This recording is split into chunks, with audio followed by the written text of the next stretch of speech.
इस वीडियो में हम लोग को दो टॉपिक के विषय में पढ़ना है। सबसे पहला इंक्लिनेशन और दूसरा स्लोप। सबसे पहले समझते हैं इंक्लिनेशन क्या होता है। इंक्लिनेशन समझेंगे, उसके बाद ही हम लोग को स्लोप समझ में आएगा।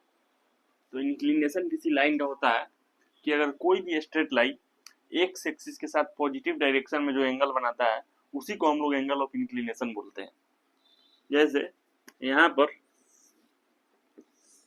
हम एक स्ट्रेट लाइन ड्रॉ करेंगे, जैसे कोई भी स्ट्रेट लाइन हम यहाँ पे ड्रॉ करेंगे तो यह स्ट्रेट लाइन पॉजिटिव डायरेक्शन के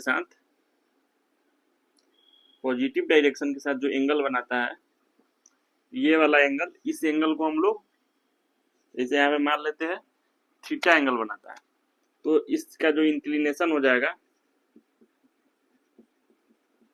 वह थीटा हो जाएगा। इसी तरीके से हम एक और एग्जांपल देखते हैं। यहाँ पर हम एक स्ट्रेट लाइन ड्रॉ करते हैं, तो यह स्ट्रेट लाइन अगर मान लेते हैं कि positive direction of x axis के साथ यह 45 डिग्री का एंगल बनाता है, तो इसका जो इंक्लिनेशन हो जाएगा वो हो जाएगा 45 डिग्री। यानी कि इंक्लिनेशन को हम एंटी क्लॉकवाइज डायरेक्शन में ही लेते हैं। अब हम लोग समझेंगे कि स्लोप क्या होता है।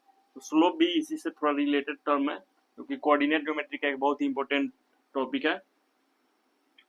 और अगर यहाँ पे एक और चीज समझ लेते हैं कि अगर कोई लाइन एक्स के पैरेलल है तो उसका जो इंक्लिनेशन होगा वह 0 होगा, और अगर कोई लाइन वाई एक्सिस के पैरेलल है तो इसका जो इंक्लिनेशन होगा वह 90 डिग्री होगा।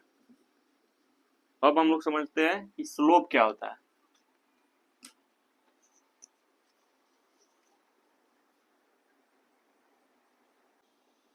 यहाँ पर दोस्तों अब हम लोग को समझना है कि स्लोप क्या होता है। तो हम लोग इंक्लिनेशन समझ चुके हैं। इंक्लिनेशन जो होता है वह किसी भी लाइन का उसके पॉजिटिव डायरेक्शन में जो एंगल बनता है उसको हम लोग इंक्लिनेशन बोलते हैं।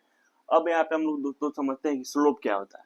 तो स्लोप समझने के लिए सबसे पहले हम यहाँ पर एक लाइन ड्रॉ करेंगे और फिर इसको हम लोग देखते हैं कि स्लोप क्या होता है। तो स्लोप जो होता है दोस्तों वह कोई भी लाइन है या कोई भी प्लेन या कोई भी इंक्लाइन सरफेस, तो जो स्लोप होगा वह उसके वर्टिकल राइज, यानी ये ऐसे मान लिए ये लाइन है तो इसका वर्टिकल राइज क्या है, ये है, और इसका हॉरिजॉन्टल डिस्टेंस क्या है, ये वाला है। यानी इसका वर्टिकल राइज ये है और हॉरिजॉन्टल डिस्टेंस ये है। तो हम इसी के रेशियो को स्लोप बोलते हैं।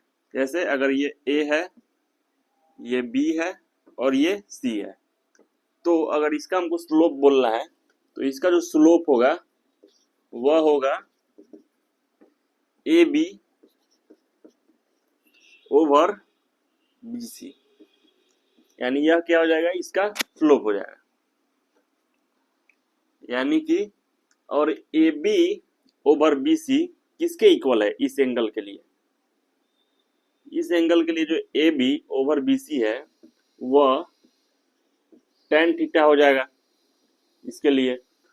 तो किसी भी लाइन का हमको स्लोप निकालना है तो वह जिस एंगल के लिए निकालना है उसका हम tan थीटा निकाल देंगे, यानी उसका जो tan निकालेंगे वही उस लाइन का स्लोप होगा। जैसे यहाँ पर एक हम लाइन बनाते हैं और यह लाइन जो है 45 डिग्री का है, तो इस लाइन का जो स्लोप होगा